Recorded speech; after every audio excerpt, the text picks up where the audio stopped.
La primera va a ser de la doctora América Mederos, a quien la invito a pasar adelante ya para comenzar. Y la segunda va a ser Fabio nuevamente. Y la idea es al final de este segundo bloque de la mañana dejar un tiempo para preguntas.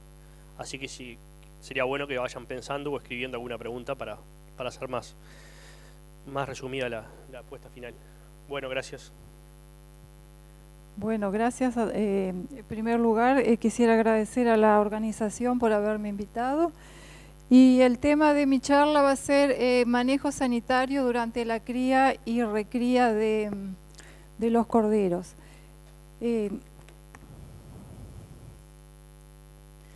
La charla la estructuré de manera de que en principio voy a hablar una pequeña introducción y luego voy a mencionar los aspectos sanitarios más relevantes que afectan al engorde, a la recría y engorde ovino, aunque a veces no voy a hacer mención a otras a otras categorías porque los aspectos sanitarios a veces hay que encararlos como algo global en el sistema de producción y no tan compartimentado por categorías. Entonces voy a mencionar cuáles son los principales problemas, algunos aspectos sobre el control y prevención y en aquellos casos en que nosotros tenemos datos de investigación, que son temas en los cuales estamos trabajando, los voy a mencionar brevemente y finalmente algunos comentarios finales. A manera de introducción, esta transparencia es con el objetivo de mostrarles que en nuestro país, en materia de organización sanitaria, estamos bien posicionados porque disponemos de instituciones tanto públicas como son el Ministerio de Ganadería con los servicios ganaderos y las DILABES. También tenemos instituciones privadas y una importante red de médicos veterinarios de ejercicio liberal y instituciones como la Facultad de Veterinaria, el SUL, el Instituto Plan Agropecuario y el INIA, que en cierta manera contribuyen a la investigación y a la extensión en todo lo que tiene que ver con sanidad animal. Eso hace que, a mi punto de vista, contribuye a que hoy nosotros somos un país libre de la mayoría de las enfermedades que se encuentran en la lista de la OIE y sobre todo el Uruguay es libre de importantes problemas que además de producir pérdidas son una limitante al comercio por ser barreras paralancerarias como es el caso del Scrappy y Maedi Bisna. No obstante ello, tenemos muchos problemas sanitarios que no se deben descuidar y en este caso los dividí en dos grandes temas. Uno son aquellas enfermedades causadas por agentes infecciosos y por otro lado las parasitosis internas. Bueno, para comenzar con los problemas infecciosos, como algo se mencionó hoy, uno de los principales enfermedades que están presentes en la recría y sobre todo en los procesos de engorde ovino son las clostridiosis.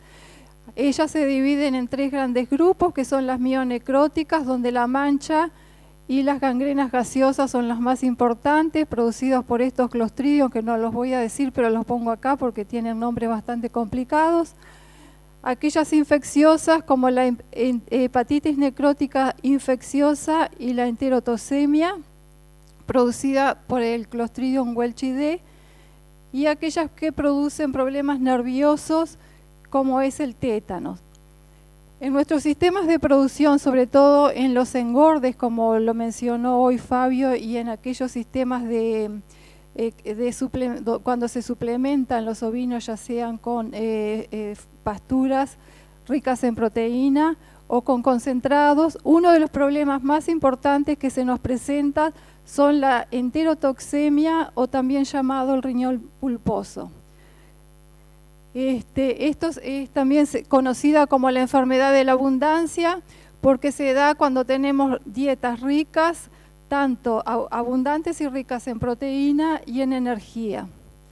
Estos problemas se pueden solucionar, existen vacunas en general las vacunas para las clostridiosis son multivalentes, también existen vacunas monovalentes y cada uno de los predios o cada uno de los sistemas de producción, en base a la epidemiología, deben decidir qué tipo de vacuna van a hacer. Hay algunas vacunas que tienen un efecto de pocos meses, otras de más largos, y sobre todo se debe tener presente en el plan de vacunaciones, lo ideal es que se vacunen a las madres, a las ovejas antes del parto para que los corderos tengan una buena inmunidad calostral, pero si eso no sucede, se debe comenzar antes de la señalada vacunando a los corderos, haciendo 2 vacunaciones, vacunación y revacunación, y también tener en cuenta en los sistemas de engordes, como se mencionó hoy, aspectos de manejos como ser el aporte de fibra y que los animales tengan acceso a abundante agua. También el tétano es otro problema que a veces se presenta, sobre todo cuando se hacen castraciones y descoles y los animales van a potreros donde hay Clostridium tetani, y también esta es una vacuna que se debe considerar ser incluida en los planes de vacunación. Otro problema importante infeccioso es el ectima contagioso. Este es un problema viral producido por un poxvirus que es muy contagiosa y también es considerada una zoonosis menor. Los problemas que se presentan acá son produce lesiones, dermatitis y costras y pústulas a nivel sobre todo del hocico y también de las patas. En general esta enfermedad se debería diferenciar de fiebre aftosa, y acá también existen vacunas que se deben hacer en general una vez en la vida del animal antes de la señalada. A veces esto es importante recordar porque a veces en predios donde entra gente joven y no tiene conocimiento de que esta vacuna se debe hacer, a veces algún año se saltea y ahí es donde aparecen los brotes. Un problema muy importante es que cuando se presenta el ectima, una de las complicaciones secundarias son las miasis o las bicheras, por lo tanto es importante aislar a los animales enfermos y hacer tratamiento curativo para prevenir las miasis. Otro problema infeccioso que es de aparición esporádica, pero se da también en los sistemas, sobre todo cuando se juntan animales, los ovinos, para algún tipo de manejo, ya sea crib feeding, como se mencionó hoy, o suplementación, son las queratoconjuntivitis. La queratoconjuntivitis está producida por esta bacteria en el ovino, la Neisseria ovis, que es un habitante usual, pero esto no está demasiado claro y también se supone que existen otros agentes que son los determinantes de que aparezca este problema, como son los micoplasmas. También hay causas predisponentes como son los rayos solares, los ambientes muy secos y con polvo y también la flechilla. Para esto no tenemos vacunas y lo que se realiza de aparecer un brote es tratar de aislar a los animales enfermos, realizar tratamiento preventivo y también acá el problema son las miasis que se presentan y siempre complican a los cuadros infecciosos. Bueno, uno de los principales, diría yo, problemas infecciosos que tenemos en nuestras majadas son las enfermedades podales. Y dentro de las enfermedades podales, la más importante que ha sido diagnosticada acá es el furrot o el pietín. Afecta a todas las categorías, pero cuando se da en corderos, en animales jóvenes, los daños que producen son bastante grandes, porque producen, bueno, voy a seguir un poco, producen sobre todo pérdidas de peso y, como siempre, como les mencionaba anteriormente, uno de los daños más grandes colaterales son los problemas de la miasis, porque atrás del pietín, como es una enfermedad que produce olor, las moscas enseguida vienen, y cuando queremos ver, los animales ya tienen a veces las pezuñas en estado bastante comprometido. En este tema se trabajó bastante en conjunto INIA con el Secretariado Uruguayo de la Lana, no sé si hay acá alguno de los colegas, y lo que se hizo fue un diagnóstico, primero un diagnóstico de la prevalencia, donde se vio que a nivel de todo el país existía un porcentaje alto de establecimientos con... antes de eso les quería mostrar cómo se diagnostica esta enfermedad. Existe una escala de grado de lesiones, que esto fue adaptada de Australia, del profesor Egerton y colaboradores. Entonces acá tenemos lo que sería una piel normal o un animal sano. Luego tenemos el grado 1, donde vemos que ya no hay presencia de pelos y hay una dermatitis. Acá el grado 2 ya tenemos una dermatitis mucho más importante, y además de estar en el espacio interdigital ya comienza a extenderse.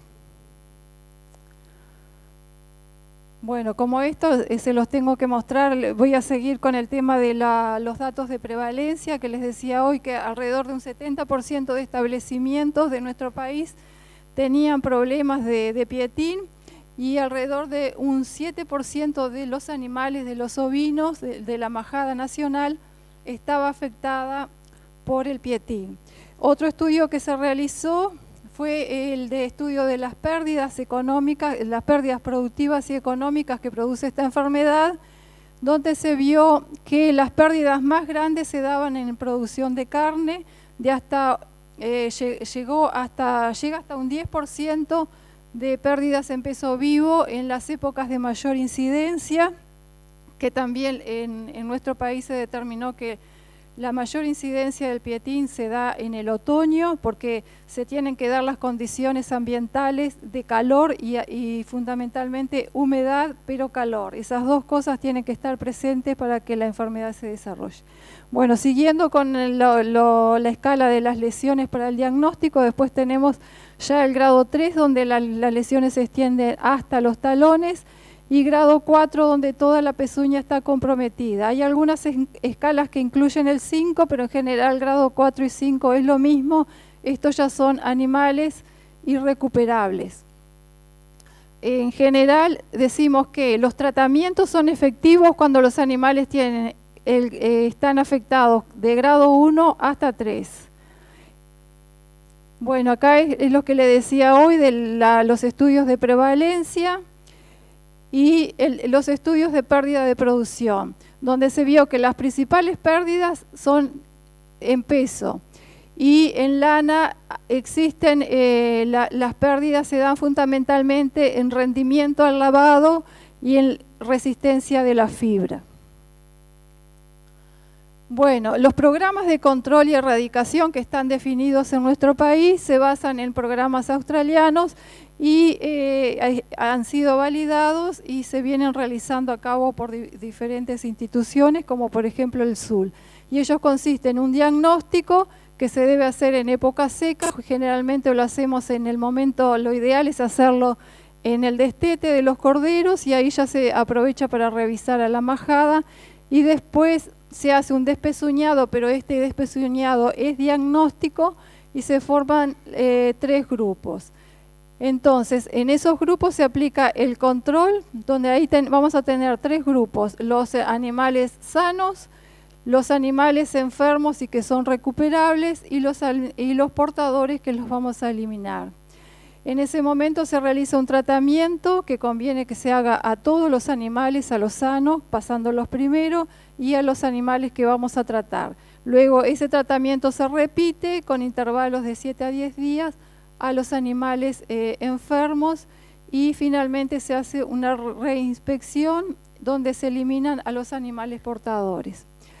Se puede erradicar, pero el problema es a veces bastante difícil porque aparecen, si erradicamos pietina, aparecen otras enfermedades podales que, como ser los abscesos de dedos, que voy a mostrar después, o absceso de pie, que terminan finalmente en miasis, y esos animales a veces complican bastante. Bueno, y después que tenemos el problema controlado, lo ideal es hacer una vigilancia inspeccionando toda la majada periódicamente. Periódicamente significa en las épocas secas o cuando hacemos los manejos más importantes. Y lo importante es hacer cuarentena de los ovinos que entran al predio, porque si a veces tenemos nosotros la majada sañada, compramos animales, aparentemente están sanos, pero si tienen pueden tener la bacteria y ahí nos vuelven a introducir el problema de vuelta. Bueno, otro de los problemas que le mencionaba hoy de podales es el absceso de pie, como ustedes pueden ver acá.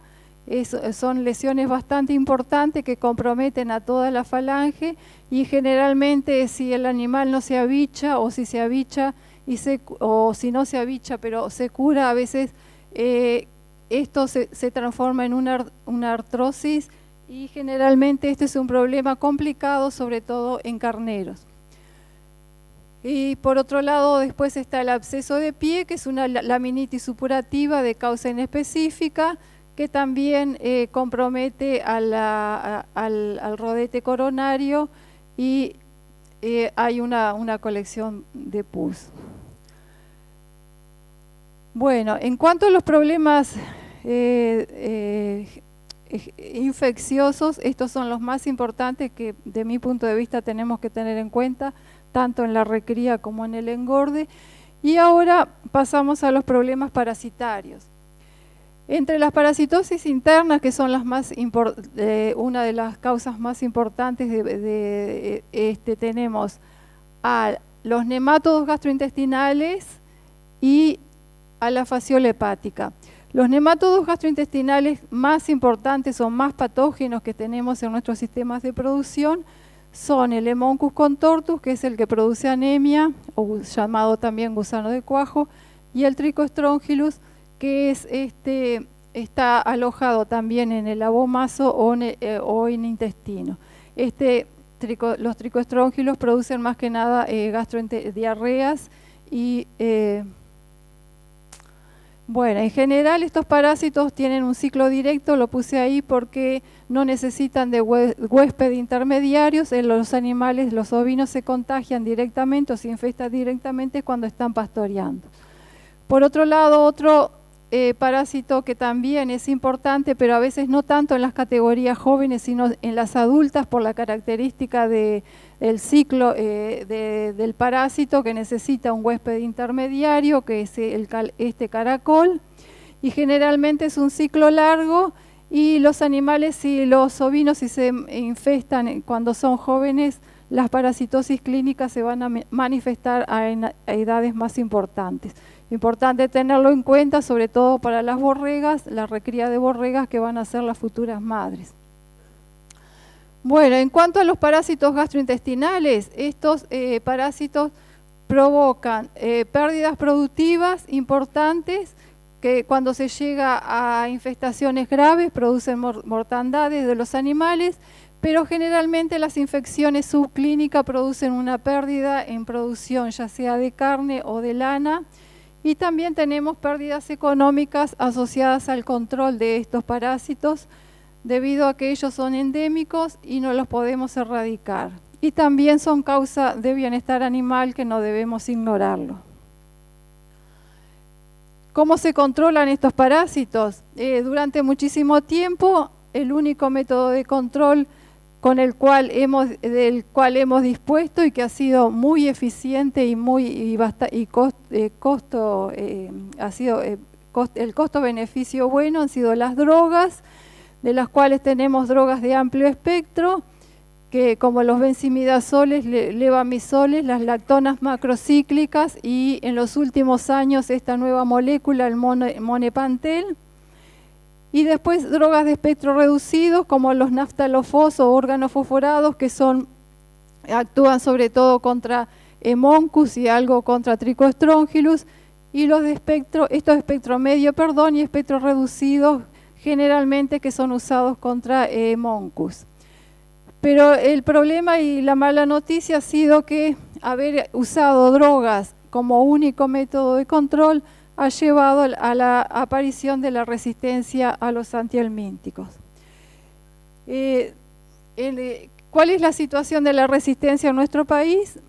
Aquí en este cuadrito les presento algunos trabajos que se han realizado. El primero que se realizó en el año 94-95 por los colegas de DILAB, NARI y colaboradores, hicieron un estudio de prevalencia representativo de todo el país, y acá ya encontraron que la resistencia a los grupos benzimidazoles era de 86%, 71 levamisol, y ahí comenzaba a desarrollarse la resistencia a la ivermectina. De este tipo de estudios no disponemos más datos en el país, pero luego de estudios de diagnósticos de laboratorio, ya sea de SUL o de INIA, vemos acá que hasta el año 2003 se ha ido agravando esa situación, y acá ya aparecen las resistencias. Esto es número de establecimientos, perdón. El número de predios con resistencia o el porcentaje a ivermectinas es bastante alto, y ya han aparecido ahí resistencia a otros grupos más modernos, como era el moxidectin y los closanteles, y también órganos fosforados. Bueno, para atacar este problema se ha comenzado en todo el mundo a trabajar en lo que se llama el control racional o control integrado o sustentable.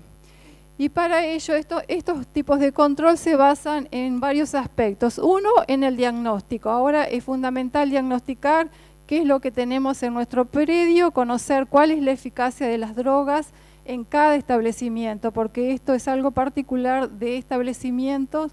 Lo que tengo yo acá no lo tiene el vecino.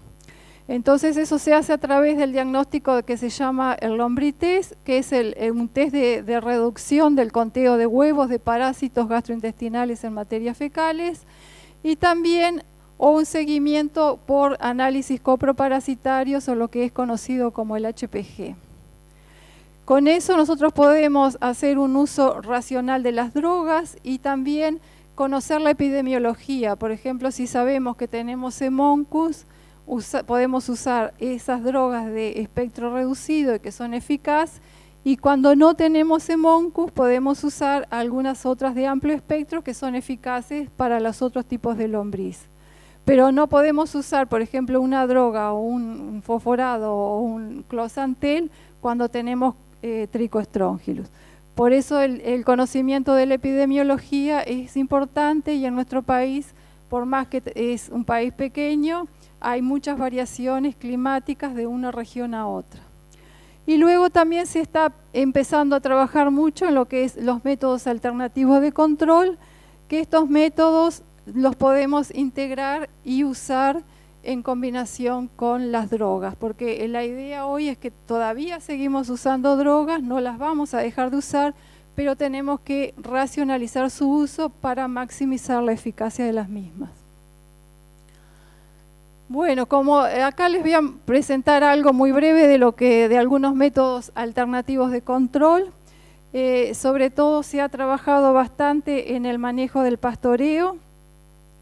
Esto es algo que se comenzó a trabajar en la década de los 70, pero luego, como disponíamos de muy buenas drogas, se dejó de aplicar y ahora se volvió a retomar. También se está trabajando en el uso de animales resistentes genéticamente a los parásitos, que en este tema se está trabajando INIA y SUL con las asociaciones de productores. Está Gabriel acá, que tiene datos de esto, cualquier cosa él puede aportar más. También otro tema es la manipulación de la nutrición, y acá es donde está muy actual todo lo que se habló hoy anteriormente, porque esto sí es algo que está bien determinado y bien demostrado, que el aporte de proteína y energía, además de promocionar la producción, aumentar la producción de carne y lana, ejerce un efecto muy favorable en la sanidad animal y sobre todo en el control de los parásitos, ya sea por lo que se le llama resiliencia, que los animales se vuelven más tolerantes, son capaces de soportar cargas parasitarias altas, seguir produciendo de la misma manera e incluso llegan a eliminar y controlar los parásitos que ellos ingieren. Por otro lado, tenemos algunos compuestos secundarios como son los taninos condensados, que también tienen ellos doble efecto. Uno, un efecto indirecto, que es actuar como proteína bypass en el rumen y hacer que esa proteína llegue intacta al intestino delgado y se absorba ahí, y por un lado promociona lo que es el sistema inmunológico y el combate a los parásitos. Y también un efecto directo, que es que directamente actúa contra ya sea el establecimiento de las larvas infestantes o el control de las infecciones que están establecidas en el animal. Por otro lado, se ha trabajado en el uso de plantas forrajeras con compuestos secundarios, como algunos casos que muestro acá, que son pasturas de lotus, sobre todo Lotus pedunculatus, y también esas pasturas tienen los compuestos secundarios que son taninos condensados, y también existen otros como por ejemplo achicoria, que tiene otros compuestos que son las lactonas esquisterpénicas, las cuales también están asociadas o se las ha vinculado como beneficiosas para el control de los parásitos. Bueno, en esta transparencia les muestro a modo de ejemplo algunos trabajos de investigación que realizamos años atrás con colegas de DILABE. En este caso era manejo del pastoreo, y acá se estudió el efecto de las pasturas limpias para para destetar corderos. En este caso las pasturas se limpiaron con categorías de bovinos adultos con novillos durante 3, 2 y 1 mes. Luego se destetaron los corderos y ellos pastorearon ahí durante un periodo acá son de 20 semanas, porque los muestreos los hacíamos cada 14 días. Acá lo que se muestra en la gráfica son los niveles de huevos por gramos de materia fecal, los HPG. Son 2 años de experimentos, en amarillo 96 y 97 en rojo, y acá no se ve muy bien, pero lo que quiere decir son los tratamientos que esos animales recibieron, y acá vemos que en el año 96, este año fue un año de mayor disponibilidad de parásitos, y los corderos recibieron 2 dosificaciones contra 4 dosificaciones que se muestran en esta gráfica, donde esas parcelas se prepararon previamente con capones durante 3 meses. Si bien los capones es una categoría ovina más resistente, igualmente se sabe por otros trabajos que realizó DILABE, que es una categoría que se parasita igual que la oveja de cría. Entonces, en este caso, año 96, hubo un 50% de necesidad de dosificar, y el año 97, que se ve que fue un año más seco, donde la epidemiología fue diferente, se realizó una dosificación contra 2. Esto tiene ahora también algunos tiene ventajas y desventajas. Ahora se hipotetiza de que si trabajamos pasturas seguras y dosificamos, estamos favoreciendo el desarrollo de resistencia a los antihelmínticos, por que estamos eliminando las poblaciones susceptibles. Entonces nosotros, si dosificamos en el animal, nos van a quedar los parásitos resistentes, y esos van a ser los que van a contaminar las pasturas. Pero bueno, todo tiene su pro y su contra. Y otro tema es que estamos trabajando también, es en el uso que les mencionaba de los forrajes bioactivos. En este caso son experimentos de engorde de corderos que se realizó en Glencoe, algunos datos que de la parte de producción animal Fabio presentó. Acá usamos una pastura de Lotus Macú, ahora cambió el nombre de pedunculatus por uliginosus. Y nosotros acá trabajamos eran el control, el trébol blanco. Entonces teníamos Lotus Macú alto en taninos condensados y también alto en proteína digestible, versus trébol blanco bajo en taninos condensados, alto en proteína. De esta manera nosotros controlamos por el efecto confundido de la proteína. Y acá los corderos pastorearon durante el mes de mayo a noviembre, y quiero concentrarme en estos dos tratamientos, que son trébol blanco sin dosificación, que es el verde, y el rosado Lotus Macú sin dosificación. Acá lo que pasó fue que hubo una mayor carga parasitaria en los animales que estaban en el trébol, comparado con las de blanco al inicio del experimento y en mitad, pero luego las cargas parasitarias bajaron hasta que al final del experimento se mantuvieron en los mismos niveles y muy bajas. Estadísticamente, acá durante todo el periodo hubo una diferencia significativa a favor del Lotus Macú, pero lo importante acá es que estos animales se parasitaron, pero eliminaron las cargas parasitarias sin haber recibido tratamientos.